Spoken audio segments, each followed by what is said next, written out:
नमस्कार, जोहार, आदाब। क्लीन न्यूज झारखंड में आप सभी श्रोताओं का स्वागत है। तो चलिए जानते हैं खबर को विस्तार से। झारखंड के छात्रों को कम ब्याज दर पर एजुकेशन लोन मिलने की उम्मीद। फरवरी माह में आम बजट है, इसको लेकर हर वर्ग के लोगों की निगाहें केंद्र सरकार की ओर टिकने लगी है।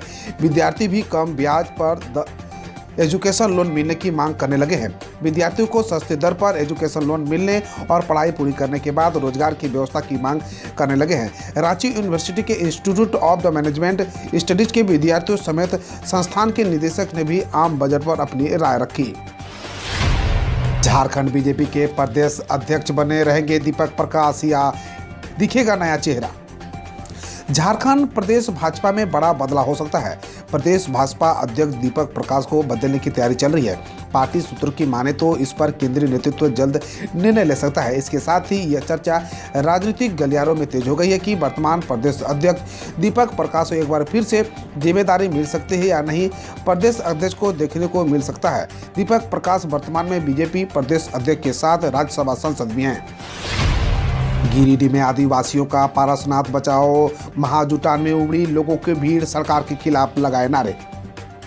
गिरिडीह में महाजुटान कार्यक्रम शुरू हो गया है। सैकड़ों की संख्या में लोगों ने मधुबन बाजार में जुलूस निकाली है। झारखंड सरकार और केंद्र सरकार के खिलाफ नारे लगाए जा रहे हैं। कहा जा रहा है कि आदिवासियों के वोट का दुरुपयोग करना बंद करो।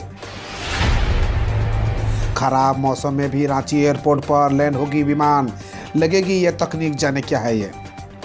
खराब मौसम के कारण बिरसा मुंडा एयरपोर्ट पर आने वाले विमानों को अब दूसरे एयरपोर्ट पर डायवर्ट नहीं किया जाएगा। इसके लिए एयरपोर्ट में इंस्ट्रूमेंट लैंडिंग सिस्टम लगाने का काम पूरा हो गया है। एयरपोर्ट निदेशक KL अग्रवाल ने बताया कि इसकी स्वीकृति के लिए DGCA को भेजा गया है।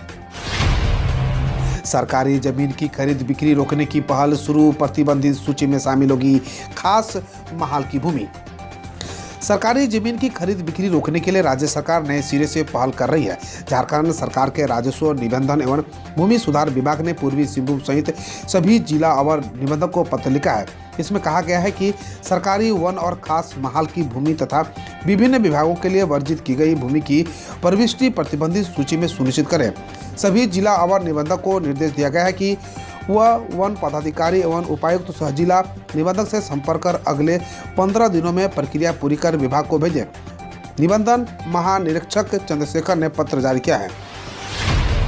धनबाद में CM हेमंत की बड़ी घोषणा, 2 साल में होगा सभी पुलिस लाइन और जेप मुख्यालयों का जीर्णोद्धार।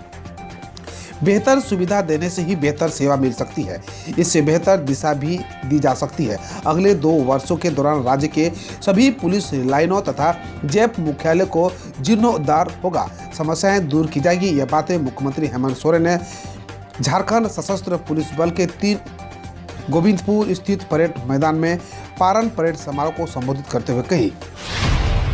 झारखंड पेयजल विभाग की 433.20 करोड़ से शुरू की गई 24 योजनाएं अधूरी, 8 पर तो एक भी पैसा खर्च नहीं। पेयजल स्वच्छता विभाग द्वारा राज्य के ग्रामीण क्षेत्रों में पेयजल उपलब्ध कराने के लिए 433.20 करोड़ रुपए की लागत से शुरू की गई 24 योजनाएं अभी अधूरी है। इन योजना की स्वीकृति वर्ष 2015 से वर्ष 2021 तक की अवधि में हुई थी। इन योजनाओं को 1 साल से अधिकतम 4 साल तक की अवधि में पूरा करना था। हालांकि योजनाओं की भौतिक प्रगति 9% से 91% तक ही रही। इसके अलावा सरकार प्रति पंचायत 5 नलकूप की योजना भी पूरा नहीं कर सकी है। जानिए कौन रहे 2022 में भारत के 10 सबसे प्रदूषित शहर। केंद्रीय प्रदूषण नियंत्रण बोर्ड के आंकड़े के आधार पर NCAP ट्रैकर द्वारा तैयार की गई रिपोर्ट के अनुसार PM 2.5 लेवल के हिसाब से 2022 में भारत का सबसे प्रदूषित शहर दिल्ली था। सूची में फरीदाबाद जो हरियाणा दूसरे, यूपी के गाजियाबाद तीसरे, बिहार के पटना चौथे और मुजफ्फरपुर बिहार के 5वें स्थान पर है। वहीं नोएडा छठे और मेरठ 7वें स्थान पर रहा।